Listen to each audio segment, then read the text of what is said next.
मैं एक बात बताने जा रहा हूं। मध्य प्रदेश में एक शुक्ला नाम का शख्स, बहुत सीधा साधा इनोसेंट शख्स, एक शेड्यूल कास्ट शख्स के शरीर पर पेशाब कर देता है। 5 दिन बाद उसी के किसी साथी ने वीडियो बना लिया था, उसको वायरल कर देता है।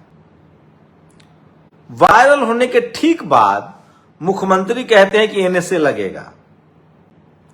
उसके बाद सोचिए, वो शख्स जो रमेश भंगी ने लिखा है, जो शख्स जिसके शरीर पर पेशाब किया गया, जो शख्स जिसके शरीर पर पेशाब किया गया, वो पहले सुबह सुबह जाता है एक वकील के पास, वहां से 100 रुपए का स्टाम्प पेपर खरीदता है। वो आदिवासी जिसकी आप तस्वीरों में देख रहे हैं, मैं दिखा नहीं सकता। उसके बाद वो उस पर टाइप करता है और कहता है कि शुक्ला जी, परवेश शुक्ला जो आरोपी है, वो बिल्कुल बड़ी है, और वह फीस भी देता होगा। आपको पता है उस आदिवासी को क्यों ऐसा किया गया था? वो अपनी मजदूरी मांगने गया था। आपको भरोसा नहीं हुआ? यही तो हुआ था। बिहार के मुजफ्फरपुर में एक शेड्यूल कास्ट बुजुर्ग की इसलिए हत्या कर दी गई क्योंकि सवर्णों के कल से वो पानी पी रहा था। आम का उन्होंने बगीचा लिया था। सवर्णों ने कहा कि हमारे कल को मत टच करना, उन्होंने पानी ली, उनकी हत्या कर दी गई।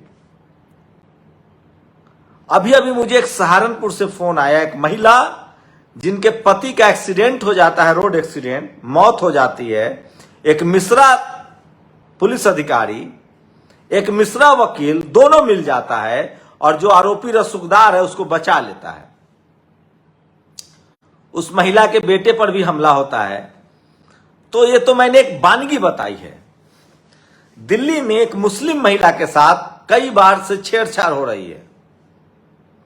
वो महिला जब जाती है अपने मालकिन को, रूम मालिक को कहने, तो वो कहती है कि अगर तुमने एफआईआर किया तो मैं सामान फेंक दूंगा।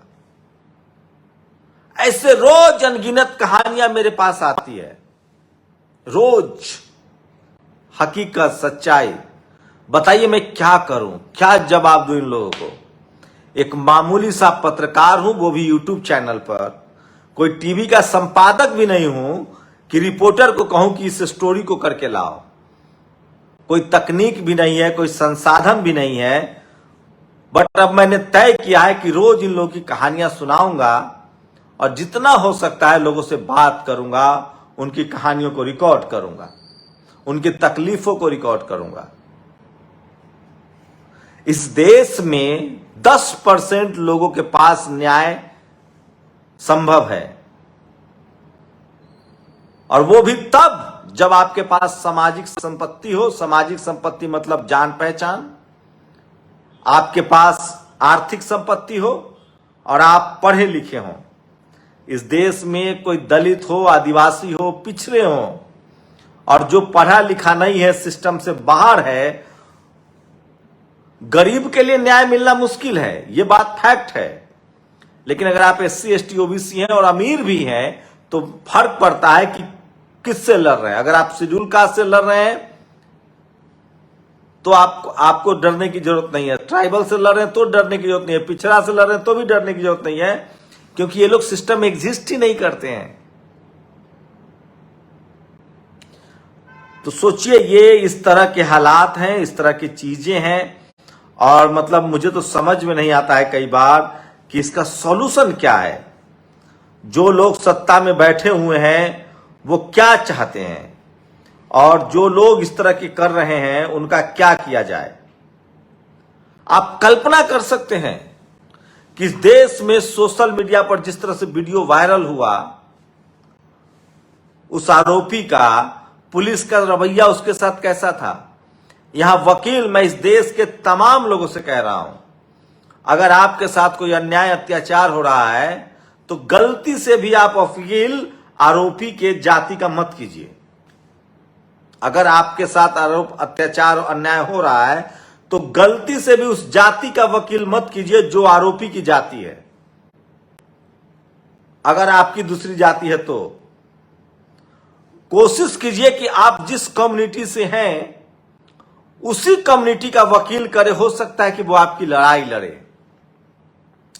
मान लीजिए आप शेड्यूल कास्ट हैं, सवर्ण से आपका लड़ाई है या ओबीसी से लड़ाई है, और आपने उसी जाति ओबीसी या सवर्ण वकील कर लिया, तो वो पक्का आपकी लड़ाई हार जाएगा। ऐसे हजारों कॉल्स मुझे रोज आते हैं, और मैं लोगों को यही सलाह देता हूं कि अपनी ही कम्युनिटी का वकील कीजिए। अगर आप शेड्यूल कास्ट है तो शेड्यूल कास्ट वकील रखिए, ट्राइबल है तो ट्राइबल वकील रखिए।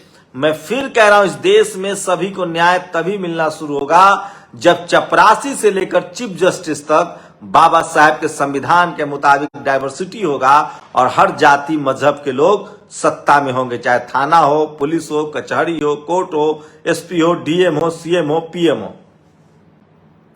अब ये देखिए, इस शख्स का रसूख देखिए, पुलिस वाले का, देखिए, ये देखिए, भगवा गमछा लपेटे हुए है।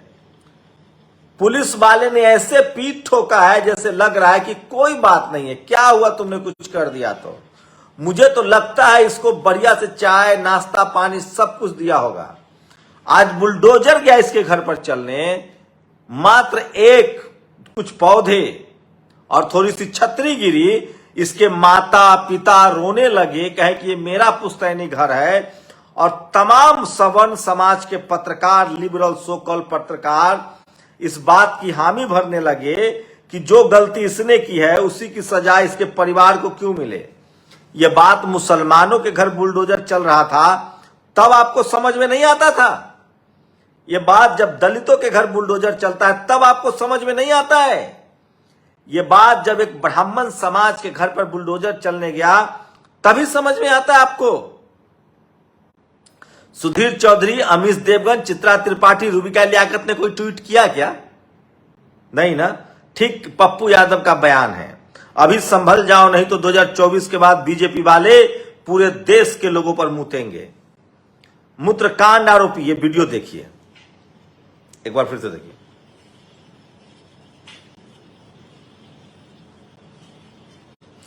पुलिस वाला ऐसे पीठ ठोक रहा है, पता कीजिए कि ये कौन लोग हैं। सोचिए, पता कीजिए कि ये कौन।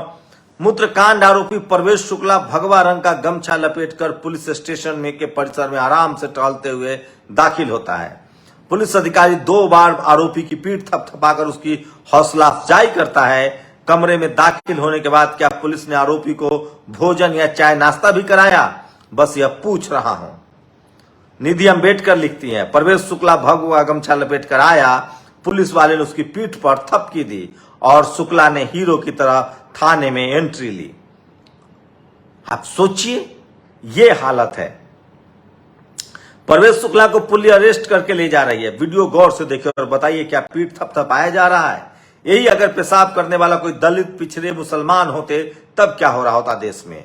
अब तक उस व्यक्ति का एनकाउंटर हो चुका होता। हद है। सूर्य प्रताप सिंह एक रिटायर्ड आईएएस है, वो कहते हैं पुलिस वाले ने पीठ पर लगाई डोंट वरी की थपकी। गुंडों, मवाली, लफंगों का पर्याय बना भगवा गमछा। ये मैं नहीं कह रहा हूं, एक retired IAS Surya Pratap IAS कहते हैं, जो पुलिस की भाषा ज्यादा बेहतर तरीके से समझते होंगे। ये सब कुछ जाति की वजह से होती है। सोचिए, मैं नहीं कह रहा हूं। यह है असली चेहरा भारतीय जनता पार्टी का। आजाद समाज पार्टी के राष्ट्रीय अध्यक्ष चंद्रशेखर आजाद जी के हमले के आरोपियों से कितनी हमदर्दी है। सरकार का संरक्षण प्राप्त है। कैसे न्याय मिलेगा? देखिए, कैसे न्याय मिलेगा, कैसे विपक्षी पार्टियों के जनप्रतिनिधि सुरक्षित रहेंगे। यह यूपी कानून व्यवस्था सबका साथ सबका विकास। बंदी रक्षक नरेश वर्मा क्रमवीर जनपद सहारनपुर के खिलाफ कार्रवाई हेतु महोदय, दोनों बंदी रक्षक सहारनपुर जिला जेल में तैनात हैं। चंद्रशेखर रावण हमले में बंद 4 युवकों के साथ जाति सूचक राजपूत कहकर मारपीट की गई है। आज जिलाधिकारी सहारनपुर को ज्ञापन भी दिया गया। पिटाई करने वाले बंदी रक्षक दलित हैं, चंद्रशेखर दलित हैं, कुंठित भावना से ग्रसित होकर घृणित काम किया है। लवीश, बिक्की, प्रशांत, विकास भारतीय जनता पार्टी के लेटर हेड पर यह चिट्ठी लिखी गई है आरोपियों के पक्ष में, जिन्होंने चंद्रशेखर आजाद पर हमला किया था। और कहा जा रहा है कि आरोपी जो है, जो पुलिस अधिकारी हैं, वो शेड्यूल कास्ट हैं, इसलिए उसके साथ मारपीट हुई है। हो सकता है ये बात, मैं यही तो कह रहा हूं।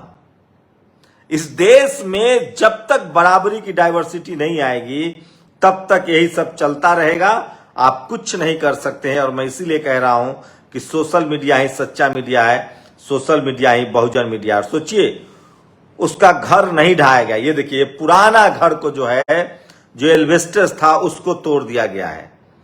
बाकी लोगों के घरों को किस तरह से निशाना बनाया गया आप समझ सकते हैं। तो जिसके सत्ता में पैठ है, जिसका रसूख है, उसको लगातार बचाया जाता है। और सोचिए, पीड़ित ने 100 रुपए का, रमेश जी ने लिखा है, पीड़ित ने 100 रुपए का स्टाम्प पेपर लिया, टाइप कराया और वकील की फीस भी दी, और शपथ पत्र में पूरे होशोहवास में बिना किसी दबाव के शुक्ला जी को निर्दोष और वीडियो को फेक करार दिया। दुनिया का भयानकतम आतंकवाद है भारत में। सबसे ज्यादा जाति के नाम पर हत्याएं होती है। और जज कैसे होते हैं बताऊं? जज ने पत्नी संग विदेश में की 5 स्टार में तफरी, फिर भरवा दिया किसी से बिल, अब गई है नौकरी। इस जज साहब का नाम भी मैं चाहता हूं कि आपको बता दूं, बहुत जरूरी रहेगा। जस्टिस हरकिशन रॉय और जस्टिस पंकज मित्तल की बेंच के सामने याचिका लगाकर जज रहे नवीन अरोड़ा ने गुहार लगाई थी। विदेश में दूसरे के पैसे पर ये तफरी करके आए थे, अब इनकी नौकरी गई है। तो सोचिए, ये है इस देश में हालत। और मैं इसीलिए कह रहा हूं, इसका एक ही मात्र सॉल्यूशन है कि जब तक SC ST OBC के लोग, बहुजन समाज के लोग जागरूक नहीं होंगे, मैं फिर कह रहा हूं आप लोगों से, अपनी तकलीफों की कहानी ट्विटर पर, फेसबुक पर, यूट्यूब पर शेयर कीजिए, दुनिया को बताइए कि आपके साथ क्या हो रहा है।